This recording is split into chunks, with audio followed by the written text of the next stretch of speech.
Houlette. On a volé l'élection. Antonin Lévy, maître Lévy, avocat de François Fillon. Bonjour. Bonjour. Qu'est-ce que ça peut changer, ce qu'a dit Madame Houlette, selon vous, alors? Qu'est-ce que ça apporte comme élément?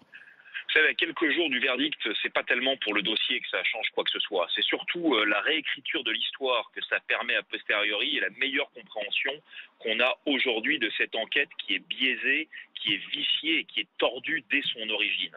Cette espèce de tambouille interne à l'institution judiciaire sur laquelle on vient d'enlever le voile et qu'on expose aux yeux de tous, c'est terrible de ce que ça révèle du fonctionnement de nos institutions. Et pour, évidemment, le dossier de François Fillon, mais pour tous les autres dossiers et pour le futur, il faut qu'on en tire les leçons pour éviter que ça se reproduise.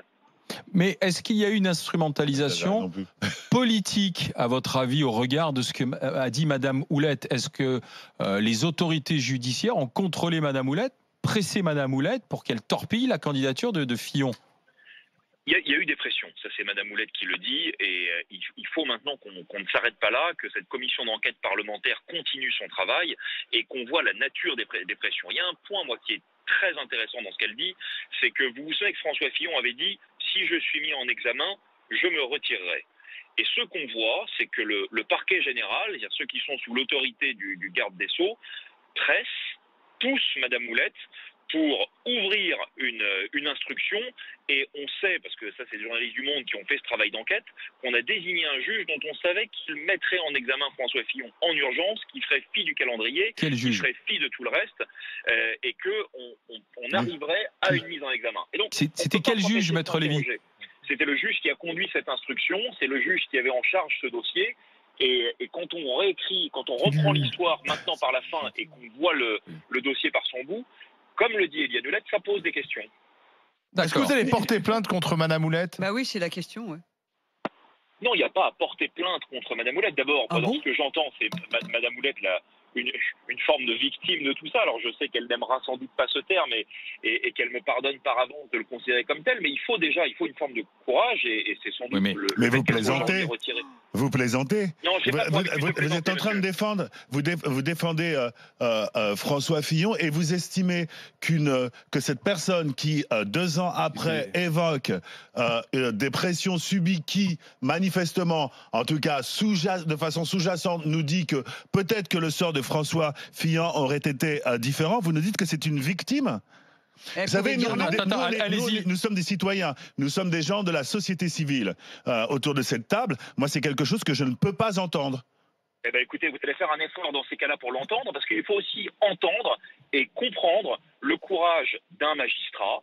Et dans cette loi du silence qui règne au sein de l'institution judiciaire, si on a une réaction comme la vôtre et que le premier qui sort la tête, on la lui coupe et on l'allume, je peux vous dire que dans le restant de la commission qui va se dérouler, vous n'en aurez pas un seul qui va oser piper mot. Alors attendez une seconde, parce que maître Lévy, moi je regarde aussi ce que dit Madame Champrenault, qui est la procureure générale, qui est sa supérieure hiérarchique, et qui dit attendez, on est dans le fonctionnement habituel de la justice. On est simplement dans une autorité qui dit mais elle dit on accélère parce qu'on est dans un cadre de campagne électorale.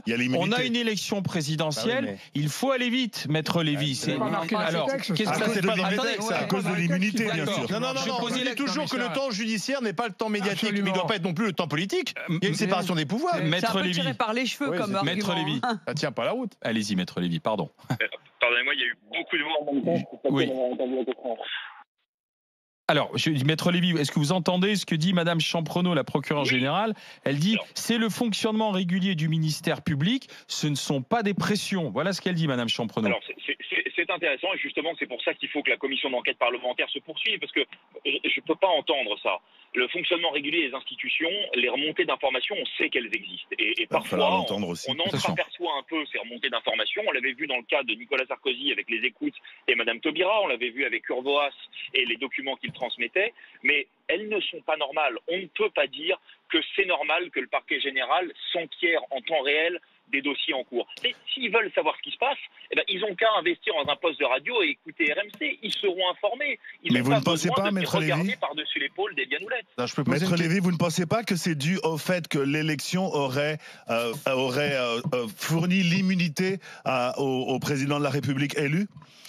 cette accélération n'est pas due au fait que si François Fillon avait été élu, cette affaire se serait arrêtée, puisqu'il aurait bénéficié de l'immunité. Elle ne se serait pas arrêtée, puisque dans cette affaire, il n'a pas été le seul à être jugé, et d'autres personnes étaient poursuivies et ont été jugées. Non, mais là, on parle de Fillon, monsieur. N'aurait pas bénéficié de l'immunité. Vous me posez une question, vous me permettrez d'y répondre. Au moins, laissez-moi terminer.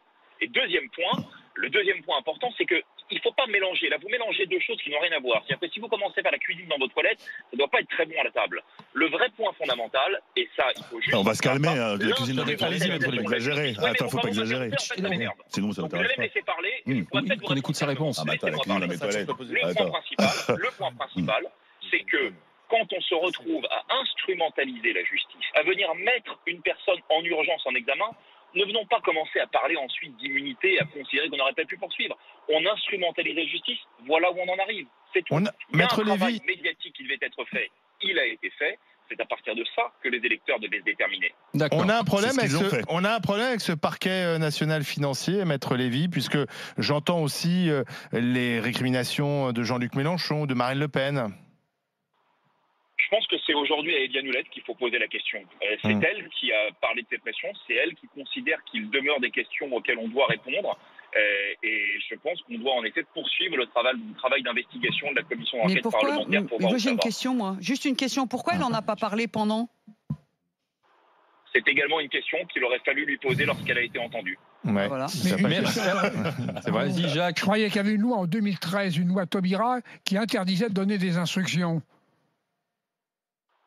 Excusez-moi, j'ai pas entendu la question, pardonnez-moi. J'avais vu qu'il y avait une loi qui s'appelait la loi Taubira en 2013, que finalement on n'avait pas le droit de donner des instructions aux gens du parquet. Et cette loi d'ailleurs elle est intéressante parce qu'elle ne contient pas que ça. La circulaire de cette loi, elle prévoit que toutes les demandes qui sont faites pour les remontées d'informations doivent être tracées et écrites.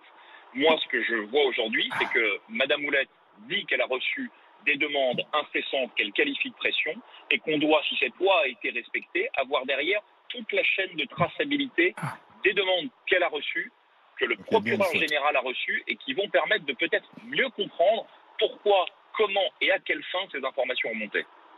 Merci Maître Lévy d'avoir été avec nous, avocat de François Fillon. Merci d'avoir été en direct avec nous sur RMC dans les GG.